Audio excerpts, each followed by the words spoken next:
JavaScript एक just in time compiled language है जिसको ब्रैंडन आइक के द्वारा 1995 में बनाया गया था। उस टाइम पर इसको मोचा के नाम से जाना जाता था और जावास्क्रिप्ट को world's most popular programming language का दर्जा दिया जाता है। हर ब्राउजर में एक जावास्क्रिप्ट इंजन होता है जो कि रिस्पॉन्सिबल होता है उस ब्राउजर में जावास्क्रिप्ट को रन करने के। जावास्क्रिप्ट वर्ल्ड वाइड वेब की टेक्नोलॉजीज जैसे कि HTML और CSS में से एक है। जावास्क्रिप्ट के आने से पहले वेब पेजेस स्टैटिक थे, लेकिन जावास्क्रिप्ट जैसे इंट्रोड्यूस की जाती है किसी भी वेबसाइट में तो क्लाइंट साइड लॉजिक इनेबल हो जाता है और यूजर उन वेबसाइट्स के साथ बहुत अच्छी तरह से इंटरैक्ट कर सकता है। Over 97% of the websites JavaScript को क्लाइंट साइड पर इस्तेमाल करती हैं। जावास्क्रिप्ट के आने से पहले जो वेबसाइट्स थी वो स्टैटिक थी और ब्रैंडन आइक इस बात को बहुत अच्छी तरह से समझ चुके थे कि जावास्क्रिप्ट जैसी लैंग्वेज को ब्राउजर में क्लाइंट साइड पर इंट्रोड्यूस करना बहुत जरूरी है। इसलिए उन्होंने नेटस्केप के साथ मिलकर जावास्क्रिप्ट पर काम करना शुरू कर दिया। 1995 में माइक्रोसॉफ्ट और नेटस्केप को लेकर ब्राउजर का युद्ध चल रहा था। नेटस्केप कहता था कि नेटस्केप नेविगेटर को इस्तेमाल करो और माइक्रोसॉफ्ट तो हमेशा से कहते हैं कि इंटरनेट एक्सप्लोरर को इस्तेमाल करो। वो एक बात अलग है कि इंटरनेट एक्सप्लोरर इतना बदनाम हो गया कि आज माइक्रोसॉफ्ट को एज बनाना पड़ गया। एलिगेशन तो ये भी है कि माइक्रोसॉफ्ट ने नेटस्केप को रिवर्स इंजीनियर करके जेस्क्रिप्ट नाम के स्टैंडर्ड पर काम करना स्टार्ट कर दिया। लेकिन 1997 में ECMA का पहला वर्जन रिलीज किया गया। ECMA या फिर ECMA एक स्टैंडर्ड है जो कि इंश्योर करता है कि जावास्क्रिप्ट के सारे रन टाइम्स में जावास्क्रिप्ट का बिहेवियर प्रिडिक्टेबल रहे। ऐसा करने पर same JavaScript code different browsers में बहुत सिमिलर बिहेवियर प्रदान करेगा। जावास्क्रिप्ट की एक्सटेंशन सिर्फ .js नहीं होती है, इसकी एक्सटेंशन .mjs भी होती है और .cjs भी होती है। जावास्क्रिप्ट के बेटा रिलीज में इसका नाम लाइवस्क्रिप्ट रखा गया था, लेकिन फाइनली जावास्क्रिप्ट इसको नाम दे दिया गया था। इसका एक रीजन ये भी था कि जो नेटस्केप था वो जावा का एक बहुत बड़ा सपोर्टर था और जावा को मार्केट करने के लिए नेटस्केप ने इस लैंग्वेज का नाम जावास्क्रिप्ट रखा। उस टाइम पर जावा एक बहुत ही ट्रेंडिंग प्रोग्रामिंग लैंग्वेज थी, तो ब्रैंडन आइक को ये लगता था कि नेटस्केप का ये एक मार्केटिंग प्लॉय है कि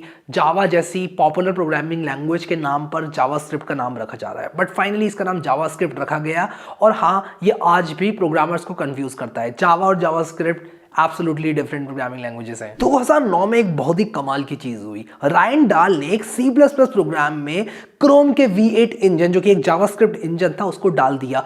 अब जावास्क्रिप्ट को सिर्फ क्लाइंट साइड और ब्राउजर में नहीं लेकिन ब्राउजर के बाहर भी रन किया जा सकता था। ऐसे Node.js की स्थापना हुई और ये Node.js जो है वो बहुत पॉपुलर रन टाइम बन गया और इसके जैसे और भी बहुत सारे रन टाइम्स में जावास्क्रिप्ट को आउटसाइड ऑफ ब्राउजर्स रन किया जा सकता है। ऐसा करने से जावास्क्रिप्ट का इस्तेमाल ब्राउजर के बाहर बहुत जोरों शोरों से होने लग गया और 2018 तक Node.js को मिलियंस ऑफ डेवलपर इस्तेमाल करने लग गए। सिर्फ इतना ही नहीं, Node.js का जो NPM है नोड पैकेज मैनेजर वो इस दुनिया में सबसे ज्यादा पैकेजेस होल्ड करता है। 2015 में जावास्क्रिप्ट का एक नया वर्जन इंट्रोड्यूस किया गया जो कि एक बहुत ही मेजर चेंज था। इसको ES6 के नाम से जाना जाता था और इसमें बहुत मेजर सिंटैक्टिकल चेंजेस इंट्रोड्यूस किए गए। उनमें से कुछ थे ES6 modules, iterators, for of loops, Python style के जनरेटर्स, लेट और const keywords, promises, template literals इत्यादि। तो ये था जावास्क्रिप्ट की हिस्ट्री के बारे में। अब हम चलते हैं सिंटेक्स की तरफ और जावास्क्रिप्ट के सिंटेक्स को थोड़ा और नजदीक से देख लेते हैं। ब्राउजर्स में जावास्क्रिप्ट को लॉक करने के लिए कंसोल प्रदान किया जाता है। इस कंसोल के अंदर जावास्क्रिप्ट के एरर्स, वार्निंग्स और कस्टम मैसेजेस प्रिंट किए जाते हैं। आप लोग ब्राउजर के कंसोल में कुछ भी प्रिंट करने के लिए console.log का इस्तेमाल कर सकते हैं। कॉमेंट्स वो टेक्स्ट होते हैं जो कि जावास्क्रिप्ट द्वारा पार्स नहीं किए जाते, यानी कि ये एक वैलिड कोड जावास्क्रिप्ट के द्वारा नहीं माने जाते हैं। जावास्क्रिप्ट के अंदर सिंगल लाइन कमेंट को लिखने का सिंटेक्स कुछ इस प्रकार से होता है और मल्टी लाइन कमेंट्स को लिखने का सिंटेक्स कुछ इस प्रकार से होता है। आप लोग वेरिएबल्स को डिक्लेयर कर सकते हो var, let और const कीवर्ड का प्रयोग करके। var कीवर्ड का अगर आप लोग इस्तेमाल करते हो तो फिर आप लोग रीडिक्लेयर कर सकते हो वेरिएबल्स को, आप लोग चेंज कर सकते हो वेरिएबल्स को। let का इस्तेमाल अगर आप लोग करते हो तो आप लोग रीडिक्लेयर नहीं कर सकते वेरिएबल्स को, लेकिन आप लोग var की तरह अपडेट जरूर कर सकते हो वेरिएबल्स को। लेकिन अगर आप लोग const का इस्तेमाल करते हो तो वो एक कांस्टेंट होता है, आप लोग वेरिएबल को अपडेट भी नहीं कर सकते और रीडिक्लेयर भी नहीं कर सकते। एक और लेट और var के बीच में डिफरेंस ये होता है कि var द्वारा इनिशियलाइज किए गए वेरिएबल की इनिशियल वैल्यू अनडिफाइंड होती है, लेकिन let द्वारा इनिशियलाइज किए गए वेरिएबल की वैल्यू अनडिफाइंड नहीं होती है। अरिथमेटिक ऑपरेटर्स को जावास्क्रिप्ट में कुछ इस तरह से आप लोग यूज कर सकते हो। जावास्क्रिप्ट में दो तरह के डेटा टाइप्स होते हैं, प्रिमिटिव वैल्यूज और ऑब्जेक्ट्स। प्रिमिटिव वैल्यूज वो इम्यूटेबल डेटा होता है जो कि इस लैंग्वेज के लोएस्ट लेवल पर होता है। जावास्क्रिप्ट के अंदर 7 प्रिमिटिव डेटा टाइप्स होते हैं जो कि आप लोगों की स्क्रीन पर मौजूद हैं। जावास्क्रिप्ट के अंदर आप लोग ऑब्जेक्ट्स बना सकते हो जिसमें आप लोग की वैल्यू पेयर्स लिख सकते हो और ऑब्जेक्ट के अंदर कीज को एक्सेस करने का सिंटेक्स कुछ इस प्रकार से होता है। आप लोग एक ऑब्जेक्ट को चेंज कर सकते हो कुछ इस प्रकार के सिंटेक्स को इस्तेमाल करके और एक ऑब्जेक्ट को प्रिंट कर सकते हो कुछ इस प्रकार के सिंटेक्स का इस्तेमाल करके। आप लोग नेस्टेड ऑब्जेक्ट्स बना सकते हो यानी कि ऑब्जेक्ट के अंदर ऑब्जेक्ट डाल सकते हो कुछ इस प्रकार के सिंटेक्स का इस्तेमाल करके। जावास्क्रिप्ट के अंदर आप लोग इफ एल्स कंडीशनल्स का इस्तेमाल कर सकते हो। आप लोग इफ के अंदर डाल सकते हो एक कंडीशन जो कि ट्रू या फॉल्स होती है। अगर वो ट्रू हुई तो उसके अंदर के कोड को एग्जीक्यूट किया जाएगा, अगर वो फॉल्स है तो एल्स के अंदर के कोड को एग्जीक्यूट किया जाएगा। इफ एल्स को लिखने का सिंटेक्स कुछ इस प्रकार से होता है और इफ एल्स लैडर को जावास्क्रिप्ट में कुछ इस तरह से लिखा जा सकता है। जावास्क्रिप्ट के अंदर कंडीशनल्स के जैसे स्विच केस स्टेटमेंट्स भी होते हैं जो कि एक वेरिएबल की वैल्यू के आधार पर कुछ केसेस को रन करने में सहायक होते हैं। स्विच केस का सिंटेक्स जावास्क्रिप्ट के अंदर कुछ इस प्रकार से होता है। जावास्क्रिप्ट में कई तरह के लूप होते हैं, फॉर लूप्स होते हैं, फॉर ईच लूप्स होते हैं, फॉर ऑफ लूप्स होते हैं, डू व्हाइल लूप्स होते हैं और व्हाइल लूप्स होते हैं। फॉर लूप का सिंटेक्स कुछ इस प्रकार से होता है, फॉर ईच लूप का सिंटेक्स कुछ इस प्रकार से होता है और फॉर ऑफ लूप का सिंटेक्स जावास्क्रिप्ट के अंदर कुछ इस प्रकार से होता है। व्हाइल लूप को जावास्क्रिप्ट के अंदर कुछ इस प्रकार से बनाया जा सकता है और डू व्हाइल लूप को जावास्क्रिप्ट के अंदर कुछ इस प्रकार से लिखा जा सकता है। आप लोग अपने लॉजिक को सेपरेट करने के लिए जावास्क्रिप्ट के अंदर फंक्शंस लिख सकते हो कुछ इस प्रकार के सिंटेक्स का इस्तेमाल करके। इन फंक्शंस को कॉल किया जा सकता है कुछ इस तरह से। जावास्क्रिप्ट के अंदर एरो फंक्शंस का एक कॉन्सेप्ट होता है जिसके तहत आप लोग जावास्क्रिप्ट के अंदर फंक्शंस को कुछ इस प्रकार से लिख सकते हैं। ये एक बहुत ही कन्वीनियंट सिंटेक्स वाला फंक्शन होता है और उसी के साथ साथ इसमें और नॉर्मल जावास्क्रिप्ट फंक्शन में कुछ और भी